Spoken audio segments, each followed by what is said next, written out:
दररोज तीच साबुदाणा खिचडी भगर खाऊन कंटाळा आला असेल तर असे रताळ्याचे गुलाबजामुन एकदा नक्की ट्राय करून बघा. खूप छान आणि टेस्टी लागतात. सर्वप्रथम गुलाबजामुनसाठीचा पाक तयार करून घेऊ. 1 वाटी साखर आणि 1 वाटी पाणी टाकून साखर फक्त पाण्यामध्ये विरघळून घ्यायची आहे. जास्त शिजवू नका, नाहीतर गुलाबजामुन पाक शोषत नाही. आता इथे मी पाव किलो शिजवलेले रताळे स्मॅश करून घेऊया. त्यात फक्त 4 ते 5 चमचे दूध पावडर टाकून पीठ मळून घेऊयात.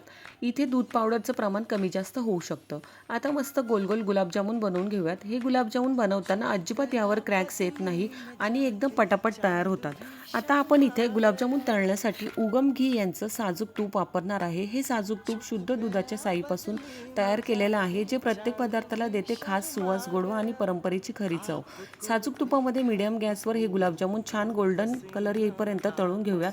शेवटी तयार केलेल्या पाकात टाकून ओव्हरनाईट सोक करून घेऊयात. गुलाबजामुन दुसऱ्या दिवशी बघा एकदम मस्त नरम नरम गुलाबजामुन तयार होतात. उगम घी यांचं साजूक तूप ऑर्डर करण्यासाठी कमेंटमध्ये लिंक टाईप करा.